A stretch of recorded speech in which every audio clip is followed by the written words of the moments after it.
So, um, for this final bit of Freshwater, I wanted to talk about that bit towards the very end where the we mentioned that there's too much safety in sin. So I want to cover this idea of sin and reconciliation in these final chapters. So first we want to talk about what is sin. So there's sin against the Christ or Yeshua.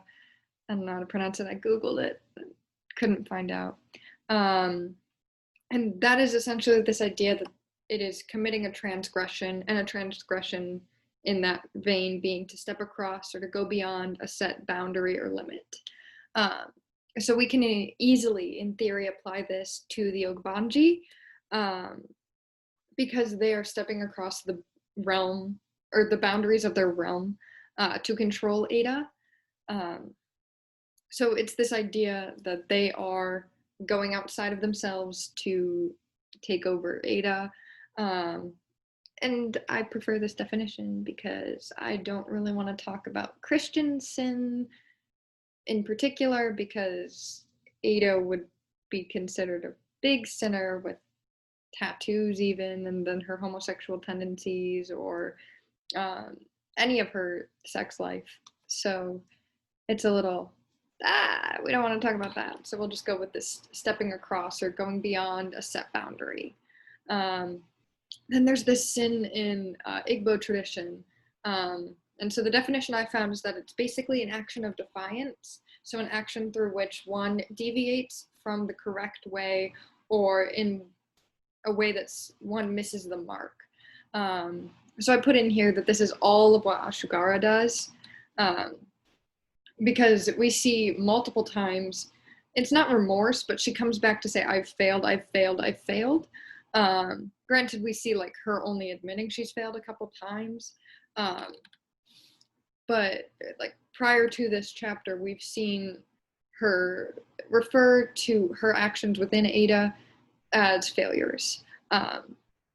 So she has this sense of the Igbo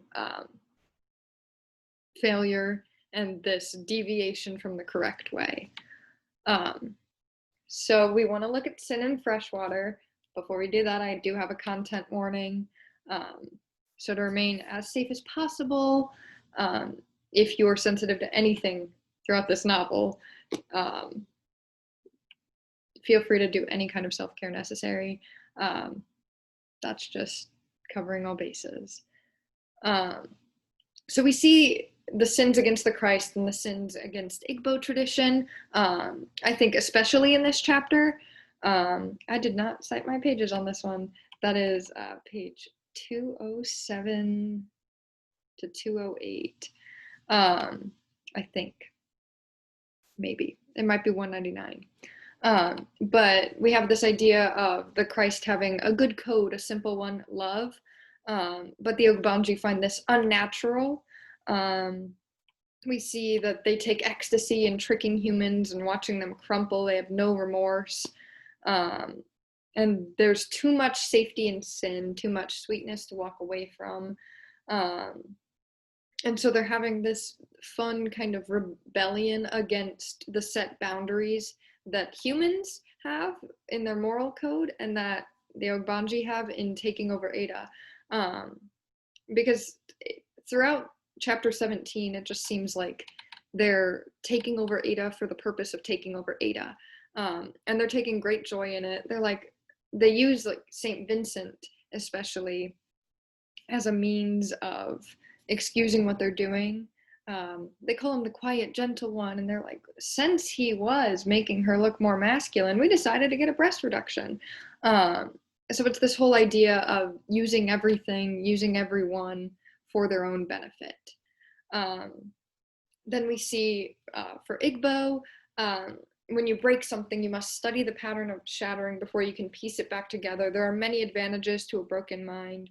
And then sectioning the Ada gave her isolated pockets of memory, each containing a different version of her. This terrified her. Sectioning is a brutal exercise, after all.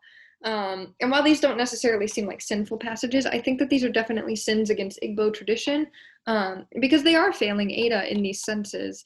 Um, they are failing her in breaking her mind, breaking her spirit, and then especially in the section where she is being assaulted by the neighbor and the neighbor's son, and then Chima's reprimanding her almost for something that's not her fault.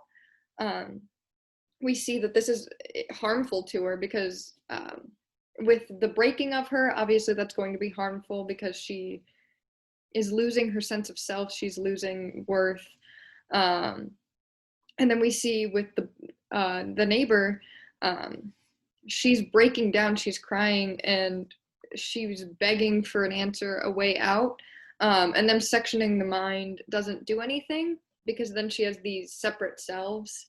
And the separate selves to Ada, like she doesn't know which one's even her because they have this Ada that nothing terrible has happened to, and then the Ada that everything terrible has happened to. And then there are other selves within that. So it's this horrible idea of she doesn't know who she is. So this is definitely, I think, a sin against Igbo. And that leads me into the sins against Ada. So she is being sinned against as a human. So the Ogbanji are breaking her mental fortitude. Inhabiting her in the first place goes against her rights as a woman. They hide her traumas from her until it breaks her. They drive her away from Sachi. They mention that it was their choice to remove her as the emergency contact because she didn't support the breast reduction. They physically mutilate her with the breast reduction, using her for sex as a physical mutilation, and then like letting strangers have their way with her. Any other of these means, you could even argue that while cutting or self-harm was a form of control that Ada took, they did drive her to it. So they do physically mutilate her in these ways because to that, she is just flesh. Then we see humans. In this chapter, it seems like it's just the neighbor's son, Chima, and the neighbor himself. Because the strangers, that's a choice by the Ogbanje.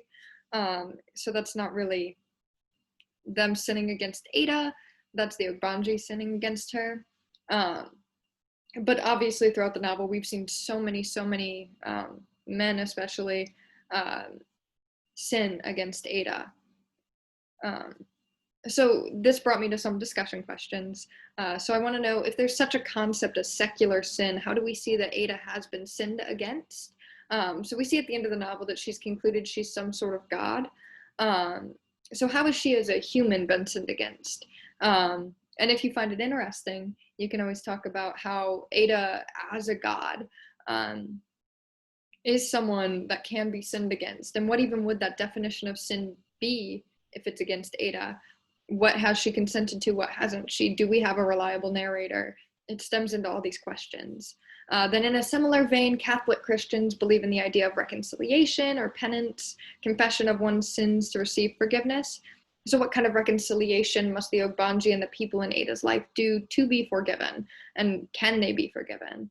Then in Igbo tradition, we see that any sin committed by an individual affects both social and religious life of the people. Wow, I copied and pasted it, so I don't know why there's some words missing, but there are some words missing. How did the sins of the Ogbanje act as a detriment to Ada socially and religiously? Consider, especially religiously, her longing in that letter she writes to Yeshua. Has she been driven away from him because of this refusal, like his refusal to take human flesh? Or is it a result of the actions of the Ogbanje through her vessel? Additionally, socially, how has she been driven away from people?